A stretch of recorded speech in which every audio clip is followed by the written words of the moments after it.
আপনার ফোনে এমবি আছে এবং আপনার ফোনে ডাটাটা চালু করা, তারপরেও আপনার ফোনে টিকটকটা চলতেছে না, এরকম লোডিং বা এরকম সামথিং উইথ রং এরকম সমস্যা দেখা দিতেছে।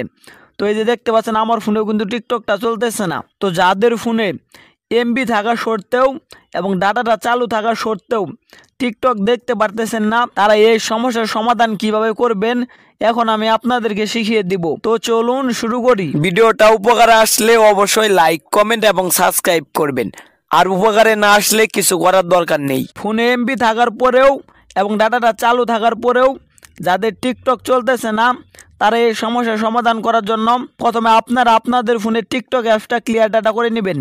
টিকটক অ্যাপস ক্লিয়ার ডাটা করার জন্য আপনারা টিকটক অ্যাপসটা ট্যাপ করে ধরে রাখবেন। তারপর আপনারা এখানে অ্যাপস ইনফো পাবেন, এই অ্যাপ ইনফোতে চলে আসবেন। অ্যাপ ইনফোতে চলে আসার পর এরকম ইন্টারফেস চলে আসবে।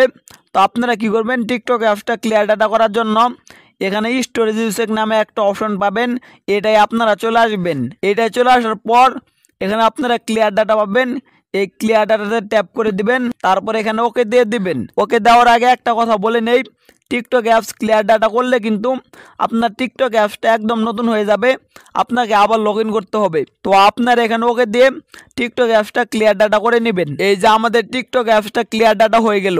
টিকটক অ্যাপস ক্লিয়ার ডাটা হয়ে গেলে এখানে আপনার কাজ শেষে এখান থেকে ব্যাক দিয়ে চলে আসবেন। টিকটক অ্যাপস ক্লিয়ার ডাটা হওয়ার পর আশা করি আপনার এই সমস্যার সমাধান হয়ে যাবে। এই কাজটা করার পরেও যাদের এই সমস্যার সমাধান না হবে, তাদের দ্বিতীয় আরেকটা সেটিং করতে হবে। সেই সেটিংটা করার জন্য আপনারা কি করবেন, আপনাদের ফোনের সেটিংয়ে চলে আসবেন। সেটিংয়ে চলে আসার পর আমাদের সামনে ঠিক এরকম ইন্টারফেস চলে আসবে। তো আপনি এখানে একটা সেটিং পাবেন, সিম কার্ড অ্যান্ড মোবাইল ডাটা, এই সেটিং আপনারা চলে আসবেন। এই সেটিংয়ে চলে আসার পর এখানে আপনারা সিম 1 এবং সিম 2 পেয়ে যাবেন।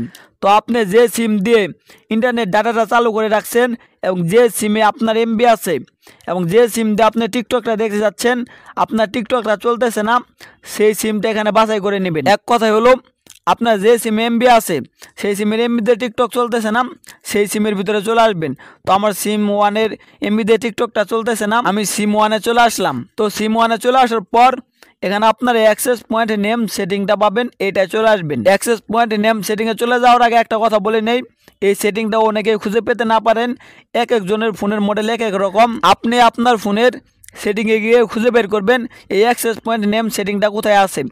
তো এই অ্যাক্সেস পয়েন্ট নেম সেটিংটা খুঁজে বের করার পর আপনারা এই অ্যাক্সেস পয়েন্ট নেম সেটিংয়ে চলে আসবেন। আর এই সেটিংটা খুঁজে না পেলে কমেন্টে জানাবেন, আমি সেটিংটা আপনার ফোনে খুঁজে বের করে দেওয়ার চেষ্টা করব। অ্যাক্সেস পয়েন্ট নেমসে চলে আসার পর এখানে আপনারা একটা নতুন পেন ক্রিয়েট করতে হবে। নতুন পেনটা ক্রিয়েট করার জন্য এখানে আপনারা প্লাস আইকন পাবেন, এই প্লাস আইকনে ট্যাপ করে দিবেন। প্লাস আইকনে ট্যাপ করে দেওয়ার পর এখানে আপনারা প্রথমে নেম পাবেন। এই নেমে আপনারা কি করবেন জানেন, www.google.com এটা লিখে দিবেন। এই যে আমি নেমে www.google.com লিখে দিয়েছি। নেমে www.google.com লেখা হয়ে গেলে আপনারা সেমভাবে নিচে আর একটা অপশন পেয়ে যাবেন এপিএন। এই এপিএনও আপনারা www.google.com লিখে দেবেন। নেমে এবং এপিএনে আপনার google.com লেখা হয়ে গেলে এখানে আপনারা টিক মার্ক দিয়ে দিবেন। টিক মার্ক দেওয়ার আগে আপনাদেরকে আর একটু সহজ ভাষায় বুঝিয়ে দেই, এই যে নেম যে অপশনটা, এটা আপনারা www.google.com লিখে দিবেন। তারপর আপনারা নিচে এপিএন পেয়ে যাবেন, এটাতেও আপনারা www.google.com লিখে দিবেন।